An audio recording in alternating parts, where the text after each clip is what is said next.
We recently published the results of our 38 Special and 357 Magnum ballistic gelatin testing. You can catch that over at luckygunner.com/labs if you haven't seen it already. In the past, I have mentioned that ballistic gel testing is just one of many factors to consider when you are choosing your self-defense ammo. And with revolver ammo in particular, another major issue to think about is recoil. Most of the loads that performed well in our gel tests were Magnum loads, but there is a cost for getting that superior bullet penetration and expansion, and the price has to be paid in recoil. A lot of people seem to think that recoil management is simply a matter of pain tolerance. Well, you can grit your teeth and shoot your way through the discomfort, but you cannot defy the laws of physics. At some point, the recoil and the muzzle flip and muzzle blast is going to have an adverse effect on your ability to hit the target. So the question is, where do we draw the line? How much recoil is so much that it is no longer worth the potential gain in ballistic effectiveness? It's going to be a little different for everybody, but to find out where that threshold is for me, I decided to shoot a quick test using 4 different loads and 3 different revolvers. Each gun and ammo combination had a slightly different amount of felt recoil. The test I chose is the Hardwired Tactical Snubby Super Test. It consists of 3 stages and 15 rounds using a B8 Bullseye Repair Center target. It's a good test of accuracy with realistic distances and time limits. The maximum possible score is 150 points, and with these particular guns, I was hoping to score better than about 135. The first load was the 38 Special Winchester Wad Cutter. It has extremely light recoil, it's very easy to shoot, and I had no problem getting good scores with all 3 guns.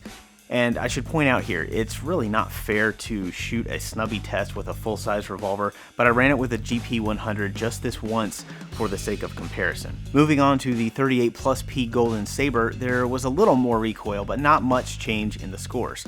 Then I shot the 357 Magnum Golden Saber, which is pretty mild for a Magnum load, but it has significantly more recoil than the Plus P. And here you can see my scores are holding steady with the 2 steel guns, but starting to slip with the LCR. And then finally, I shot the Barnes TAC XPD, which is a more stout Magnum load with enough recoil to put a dent in my scores with the other 2 guns. And I actually did not run this load through the LCR because I don't get paid enough to do that. But you can assume I would have done poorly.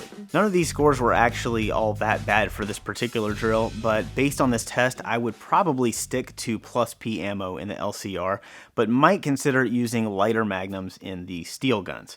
What I noticed that doesn't really show up in the numbers is that with each gun, as the recoil increased, I had to put more conscious effort into recoil management. Normally, you can counteract recoil with a good grip technique. If the gun fits you correctly and you're holding it right and you apply enough grip pressure, the muzzle should just snap back onto target after every shot with no conscious effort. Recoil management happens automatically and you can focus your attention on what's happening in front of you instead of on running the gun. But if the recoil is severe enough, for me, it feels more like I am fighting the gun and I have to actually think about how to shoot.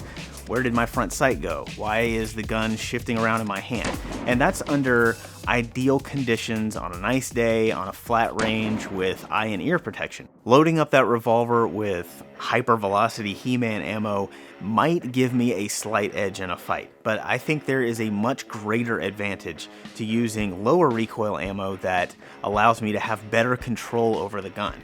Maybe the ballistic performance is just okay, but I have the peace of mind that if everything goes south and I end up half conscious on my back firing that snub nose left-handed, the recoil and muzzle blast is not going to further hurt my chances of hitting my target. So before you decide to carry a Magnum load in your defensive revolver, I would encourage you to not just base that decision on how it feels. Get out the targets and a timer or a stopwatch and find out really just how much that recoil affects your performance. You might be surprised by the results.